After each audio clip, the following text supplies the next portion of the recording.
Hello everyone, I'm Ryan Chan, CEO and founder of UpKeep. Welcome back to our video series where we aim to empower maintenance and operations teams with precious insights and tools for success. Today, we're taking a deep dive into leadership, workplace safety, and the power of positive behavior reinforcement.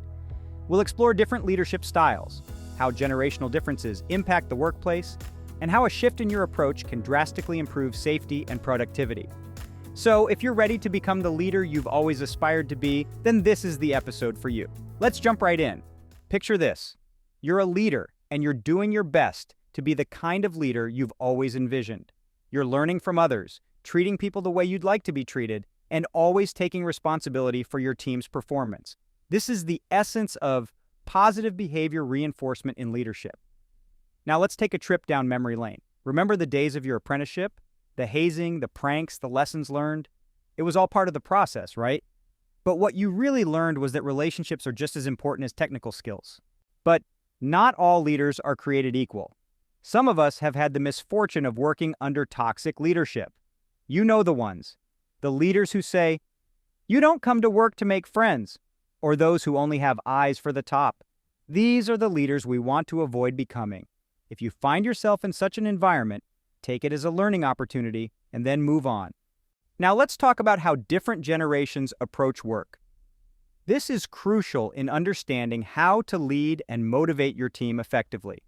We have the GI generation, born between 1900 to 1925, who lived through the Great Depression and always wanted to work overtime. Then we have the traditionalists, born between 1926 to 1945, who respected rules, valued tradition, and believed in getting work done before fun.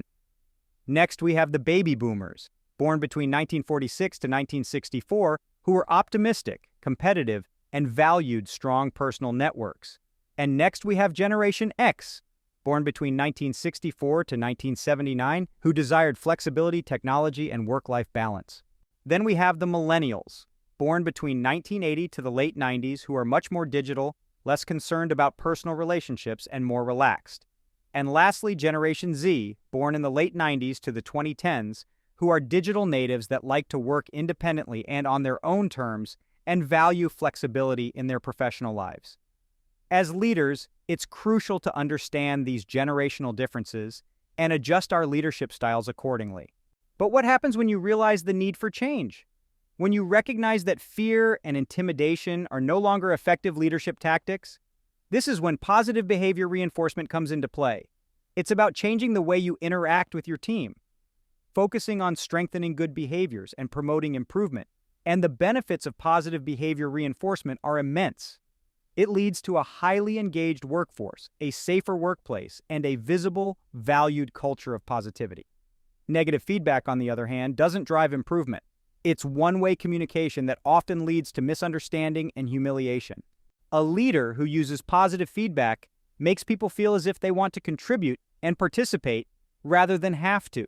This not only builds a stronger team, but also helps achieve the goals you're trying to reach. But how can positive behavior reinforcement improve safety in your organization? Well, one of my employers achieved a 97% reduction of OSHA recordable accidents over a 20-year period by implementing a system for positive reinforcement.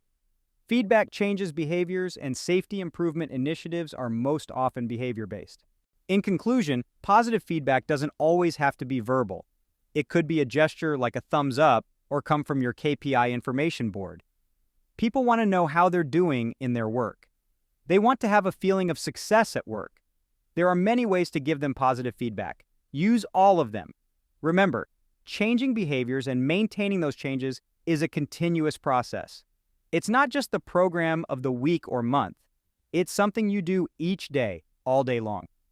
You must live it. It's an investment in your people and your team, and it must be your culture, and it should be your style. Thank you for joining us today. In this episode, we've delved into the power of positive behavior reinforcement, the importance of understanding generational differences in the workplace, and how a shift in leadership approach can significantly enhance safety and productivity. If you found this content valuable, please subscribe to our channel for more insightful videos. To learn more about our tools and resources for maintenance and reliability teams, visit us at upkeep.com. Remember, your leadership style can make a huge difference. Keep reinforcing positive behavior and stay safe.